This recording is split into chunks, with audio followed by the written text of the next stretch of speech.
need some Farmall Cub advice from the YouTube community. This is probably the first time I've ever asked anybody just about for any kind of suggestions or help. Something that I couldn't find on my own. So any suggestions are welcome. Now I want to let you know what I'm asking your help on. This is a 1974 Farmall Cub. It's not a lowboy, it's a regular, it's obvious, you can see what it is. I have been through this thing many times over, and it's got a few problems here and there, but nothing major to stop it from running. However, it does not have the horsepower it needs. It is lacking torque under a load, or horsepower under a load. What happens is when I go to give it throttle, or it could be idling, it doesn't really matter, and I put it under a load, as soon as I put it under a load, it wants to die on me, it kills. It can't handle a load. I've had this problem with other small engines and cars and automobiles in the past, and I've always been able to figure out the problem. It's pretty rare, but it's happened in the past. The only thing I have not done was take apart this engine completely to find out if whoever rebuilt this in the past, and I know it was rebuilt, because I attempted to solve this problem by taking the head off, and I've taken the manifold off, and I've rebuilt the carburetor several times. I even bought a Chinese aftermarket carburetor, and it leaked like crazy because the needle and seat were not an appropriate match. So I went back with the original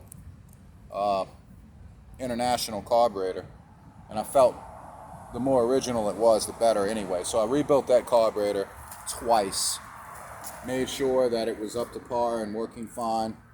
I can't seem to get this thing to run without at least half choke or almost full choke under any kind of load. So if I put it under a load, I usually have to choke it down. Now the governor seems to be working properly. It kicks in and engages, and sometimes it engages real quick to the point where it kills the tractor, and that's what's killing the engine. I felt like if I were able to slow rev it a little bit, it might not kill as quick, but still it shouldn't be doing that under any circumstances.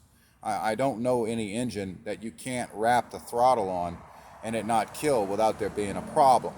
So I've changed the plugs in it, I've changed the distributor cap, I've changed the points and condenser, I've gapped the points about 10 times, trying different gaps, even by the book settings.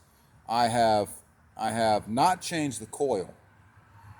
The person who owned it before me changed the coil, which was a family member, and that's who I got it from about 4 years ago. And he got it from his grandfather, so this is a family thing, and that's the reason why it's still sitting in the yard, because it has sentimental value. I cannot figure out, for the life of me, I've even changed the seal in the hydraulic pump to stop it from leaking. I'm pretty savvy with my hands. You can look at my other videos. For the most part, there's some things that need to be done on this. You know, I have another front pulley bearing to go in. Usually you change this whole assembly, fan assembly, fan pulley assembly has a bearing in it. That's kind of bad on this one. It's loose. I changed the radiator on this thing, which was a nightmare. Steering box will probably need to be gone into. Some gears will need to be replaced or changed or shimmed, because the steering is it's a little bit too stiff, and then the other way it's a little too loose. So there's a bind in there that needs to be fixed, but it's not too bad to drive. However, I cannot get it to give me the correct horsepower this tractor should have under a load without it killing on me. So I have had the head off. I already said that. I lapped the valves. I set the valve lash in here. I've taken this cover off 3 times or 4 times. I've checked the manifold. I've done a leak down test between the manifolds. I have checked to see if they were bleeding into each other, whether it was sucking exhaust through the intake and so on and so forth, because they're interconnected. Now this thing's been sitting up for what, almost a month now, and every so often, about every month or so, I'll come out here and start it up. I have changed the, let's see, because it's a 1974. It still has a generator and not an alternator. I have taken the generator off of it and made sure that it cleaned all the contacts and everything, and made sure that the generator was back to working order, so it works. The voltage regulator I have replaced, and then I figured out that all I had to do was clean the original, and I cleaned the contacts on it, and I got it working properly, so I put it back on. Nothing that I have done so far seems to make a bit of difference.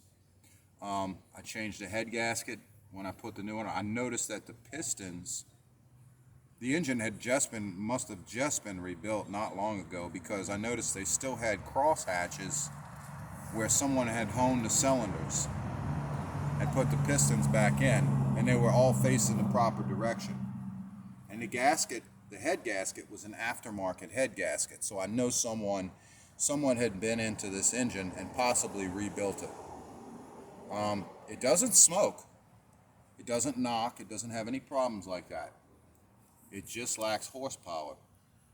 So I guess my question to the YouTube community, and most of the old timers who still work on these, or some of you young guys that are pretty familiar with the Farmall Cubs and these little bitty engines, these little flat top engines, is it possible, before I take this thing all apart and pull the front nose off of it, or pull this front timing cover off of here, like I said, I've timed it with a timing light several times to make sure it was on the money.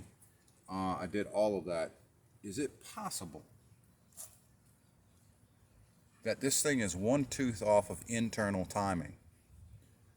Because I have had a similar situation like that, where you had adjustable timing on V8s, for aftermarket V8s, when we were into racing. And I noticed the engine does heat up quicker than it probably should. The radiator still does its job, but I do notice that it gets a little hotter faster than it probably should. But I don't know that for sure, because this is my first real antique or vintage tractor. So I don't know. Let's start it up after a month or so. See if it still starts the way it should. So as you can see, it's kind of on half choke, if not full, and that's where it seems to want to run. Let's make sure it's in neutral. Alright, so if it starts up, get back up a little bit. It starts up, hydraulics work. That's my little homemade removable blade. See, it's not killing under a load right now. But if I keep running it half choke or almost full choke, the problem is that it'll foul out the plugs and then start to want to die out again on its own. So my first instinct is to say, intake leak. Intake leak, intake leak. So I've taken this intake off quite a few times. Like I said, I've checked it. I have checked the gasket here, and I've seen a little bow in the carburetor where someone over-tightened. I have taken this off. I have planed the top of the carburetor. I have planed the bottom of the intake here. Planed it smooth on a flat surface. I've also planed the intake flat and changed the gasket for the intake. I've also used RTV on it. I've tried all of that, and I have had no success at any difference. So I don't know why this thing wants to die under a load. If I would have put it in first gear right now and leave it wide open, no choke, I'd put it in first gear and attempt to take off, it would kill on me. And the governor would naturally want to advance the throttle, and it would kill even quicker due to that fact. So again, I'm in a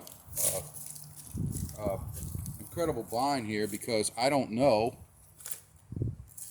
if it's worth pulling that front cover off and figuring it out. I could do it and then just make a video about it and call it a day. Or I could ask the community and then pull the front cover off, fix the problem and say, hey guys, thanks for your help. I took this thing all apart. We switched it one tooth retarded or advanced, and we solved the internal timing problem, and it would make this tractor run, and that is the problem. But I need to know if there are any other places to look. I know that we have no exhaust clogs. I know that I've changed the points and condenser twice, I think. I've changed the cap once. This is a new cap. This is my sticks fell in here and stuff. Is it possible that my coil is not putting out the way that it should? I figured by now it would have died on me. As long as I've owned it for 4 years now, or 3 or 4 years, about 4 years, I figured that would have died by now. Usually a coil will malfunction and then just die shortly after. I have had them malfunction and not work for a period of time. So before I buy another coil, is it possible the guy who gave it to me or the family member that gave it to me put the wrong coil on it at one point? I realize that you're not supposed to paint all your wires and stuff, or at least leave one space open so you don't arc out anywhere, but these are new wires as well. The wires on it before, it still had the same problem. So nothing that I've done so far made a difference. I've fumbled around with this adjustment here, fumbled around with this adjustment up here. Different ways, in and out. And I think that's for the governor. It hasn't really made a difference in dying under a load. Now the next step, if you're still watching and you're interested in trying to help me figure this thing out, because I enjoy puzzles, but this one has reached a point where you're diving into something deep for nothing, or you're going to get some backup on this situation before you dive in deep. And that's basically what I'm asking the YouTube community. Well, obviously I got all my wheel weights on here. I've tried to paint the rims to stop them from rusting, and we did a pretty good job on that. And I think on one of my videos we had one of the housings split on us because we had a bad bearing. We got one off of eBay, shipped to the house, and we modified that. That's on video, which is crazy. We got one from the 60s, which was had a different brake lever mechanism, so we modified a slot in that one to fit the brake lever. So we've done quite a bit of work to this tractor, but I sure would like to feel its full potential. Obviously we made this out of 1/4 inch steel. We have pads to go on it so that we have a full seat, so me and the wife, or me and some kids, one of the children, could get on it and ride, just to have a 2-seater, or an extra big man seat, whatever you want to call it. And so we're ready to go. We just don't have the power that we need. Is my gauge supposed to do this, or is the voltage regulator stuck? I've seen stuff like that before. Yeah, look, it's registered. Yeah. Okay. All right, let's see what happens when that's no choke at all, right? Right. Now it's running fine, but it has no load on it. All right. As soon as you throttle up. As soon as I put a load on it, or I throttle up with no choke. Okay, so let me pull the choke back out, and it, like I said, it acts just like it has an air leak in it. I don't know if I need to pull all these valves, even though I lapped these valves good with clover, coarse and fine. It did the same thing before I lapped the valves. I checked them to see if they were bent. The seats, I mean, I don't know what else to do. Every engine project we've ever gone into, we thought it would solve that problem. All right, so look, we're on full choke now, right? We're all the way out. Look, check the choke lever. Watch. All right, full choke. Starts up and runs like crap on full choke because it's being choked, right? Now, I choke halfway. Saw the governor engaged.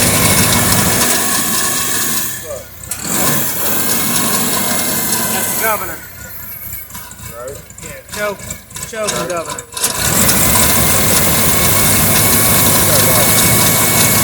That's choke. Watch this. Alright, that's almost 3/4 choke. Watch.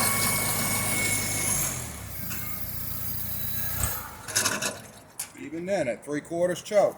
Watch this now. Governor engaged.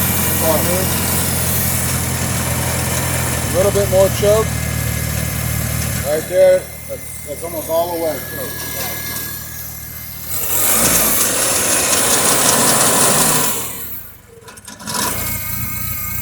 Look, the choke is still in the same spot. Almost fully choked.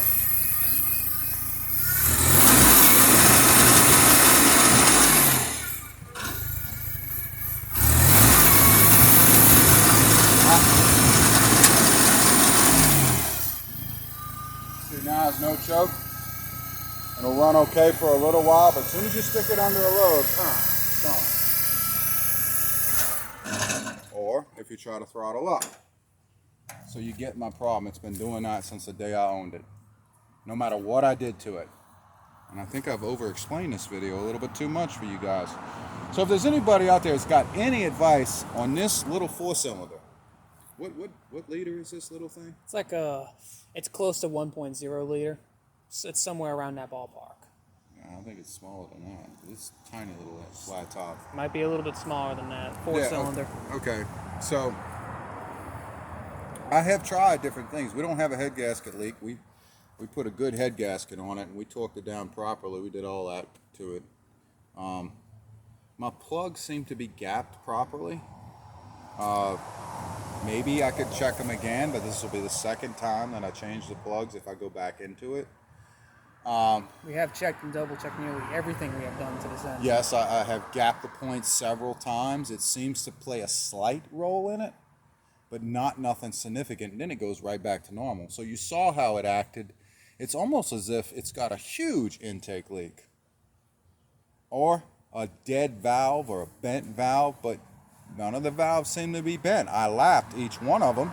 I spun them by hand, not a drill, the old-fashioned way. I did the Mr. Miyagi thing on them.